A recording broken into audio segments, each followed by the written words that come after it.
అది జూన్ 28 కొందరు దుండగులు ఒక గుర్తు తెలియని వ్యక్తిపై మారణ ఆయుధాలతో దాడి చేసి హత్య చేసిరు. ఈ కేసు దర్యాప్తు చేసినటువంటి పోలీసులు ఒక గుర్తు తెలియని వ్యక్తి మృతదేహం అని మొదట కేసు నమోదు చేసిరు.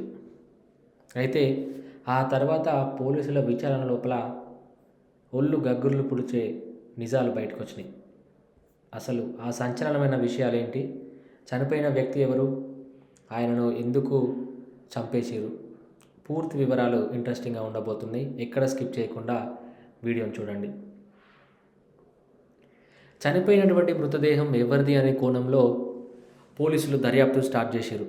ఇందులోనే అసలు మ్యాటర్ అనేది బయటికి లాగారు. చనిపోయినటువంటి వ్యక్తి పేరు అరుణ్ కుమార్ అలియాస్ అరుణ్. వయసు 43 సంవత్సరాలు.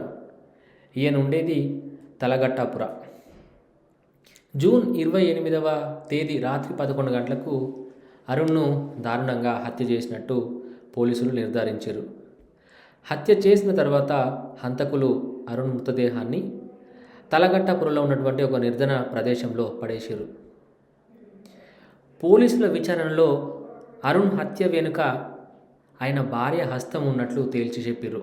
అయితే అరుణ్ శవం చూసి ఆయన భార్య రంజిత చాలా ఏడ్చింది. హత్యకు గురైనటువంటి అరుణ్ కుమార్ తలగట్టాపురలో ఉన్నటువంటి ఒక హోటల్ యజమాని. ఇందులో గణేష్ అనే యువకుడు అరుణ్ హోటల్కి డ్రింకింగ్ వాటర్ తాగునీరు సప్లై చేస్తూ ఉంటాడు. ఈ సమయంలోనే అరుణ్ భార్య అయినటువంటి రంజితకు ఈ నీళ్లు సరఫరా చేస్తున్నటువంటి వ్యక్తి గణేష్కు పరిచయం ఏర్పడ్డది. వీళ్ళిద్దరూ ఫ్రెండ్స్ అవ్వడం జరిగింది.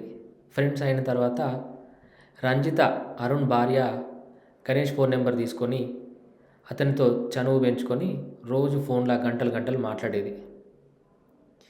హోటల్ నిర్వహించడానికి మీకు ఫైనాన్స్ ఇప్పిస్తానని చెప్పేసి గణేష్ అరుణ్ కుమార్ను నమ్మించి ఆయన భార్యతో రంజితతో అక్రమ సంబంధం పెట్టుకున్నాడు. అరుణ్ కుమార్ ఏంటంటే హోటల్ వ్యాపారంలో బిజీగా ఉన్నాడు. సో ఇదే సమయంలో అరుణ్ భార్య రంజిత ప్రియుడైనటువంటి గణేష్ను రోజు ఇంటికి పిలిపించుకొని అతనితో రొమాన్స్ చేసేది. చాలా రోజుల పాటు ఈ రంజిత్ గణేష్ల అక్రమ సంబంధం సాఫీగా సాగిపోయింది. కానీ భార్య రంజిత అక్రమ సంబంధం గురించి భర్త అరుణ్ కుమార్కి ఒకరోజు తెలిసింది. సో ఈ విషయంలోనే భర్త అరుణ్ కుమార్ మరియు భార్య రంజిత మధ్య గొడవలు అనేది స్టార్ట్ అయినాయి. సో ఈయన నువ్వు గణేష్తో మీ అక్రమ సంబంధం ప్రేమ వదులుకోవాలని చెప్పి చాలాసార్లు హెచ్చరించిండు. కానీ భార్య రంజిత తన ప్రేమకు భర్త అయినటువంటి అరుణ్ కుమార్ అడ్డొస్తున్నాడు అని చెప్పేసి రగిలిపోయింది. ఈ భార్య రంజిత ఆమె ప్రియుడు గణేష్ ఎట్లా అయినా చెప్పేసి తన భర్త అయినటువంటి అరుణ్ కుమార్ను చంపాయని చెప్పేసి స్కెచ్ చేసిరు. అరుణ్ను చంపేయడానికి గణేష్ ఆయన స్నేహితులతో కలిసి ఒక స్కెచ్ చేసిండు. అదే రోజు అరుణ్ హత్యకు గురైనటువంటి ముందు రోజు రంజిత ఆమె సొంత ఊరు అయినటువంటి మాండ్యాకు వెళ్ళిపోయింది. ఈ సమయంలోనే గణేష్ అరుణ్ కుమార్కు ఫోన్ చేసిండు. పార్టీ చేసుకుందాము, అట్లనే నీకు కొన్ని ఫైనాన్స్లో డబ్బులు ఇప్పిస్తా అని చెప్పేసి చెప్పిండు ఫోన్లో. సో దీంతో ముందుగానే టీంను సిద్ధం చేసుకున్నటువంటి గణేష్ ఏం చేసిందంటే వాళ్ళ ఫ్రెండ్స్తో ఎట్లాగో అరుణ్ కుమార్ ఇక్కడికి వస్తాడు, వచ్చిన తర్వాత వాడిని చంపేయాలని చెప్పేసి స్కెచ్ చేసుకున్నట్లుగానే అరుణ్ కుమార్ వాళ్ళ దగ్గరికి రాగానే ఆయన కళ్ళల్లో కారం పొడి కొట్టి వేట కొడవళ్ళు తీసుకొని 20 సార్లు ఇష్టం వచ్చినట్లు నరికి వాడిని చంపేశారు. హోటల్ యజమాని అయినటువంటి అరుణ్ కుమార్ హత్య కేసుకు సంబంధించి భార్య రంజిత ఆమె ప్రేమికుడు గణేష్ సహా 5గురిని అయితే పోలీసులు అరెస్ట్ చేశారు. వీళ్ళలోపల శివానంద, దీపు, శరత్ కుమార్ కూడా అరెస్ట్ అయ్యారని చెప్పేసి పోలీసులు చెప్తున్నారు. ఈ చెన్నాపట్టకు చెందినటువంటి అరుణ్కు 6 ఏళ్ల క్రితం రంజితతో పెళ్ళైంది. బెంగళూరులోని ఆర్ఆర్ నగర్కు చేరుకున్నటువంటి అరుణ్ గౌడ్రు మాణి బీగర ఊట అనేటటువంటి పేరుతో అరుణ్ కుమార్ హోటల్ వ్యాపారం చేస్తున్నటోడు. నిందితుడు ఉన్నటువంటి గణేష్ అరుణ్ హోటల్కు నీళ్లు సరఫరా చేసే పనిలో ఉన్నాడు.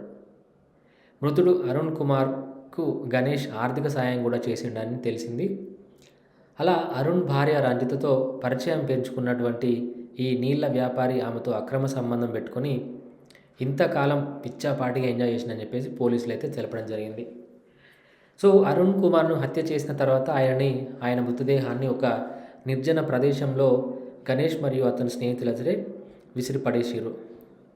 సో అరుణ్ మరియు గణేష్ల మధ్య ఆర్థిక లావాదేవీలపై స్థానికులు పోలీసులకైతే సమాచారం అందించారు.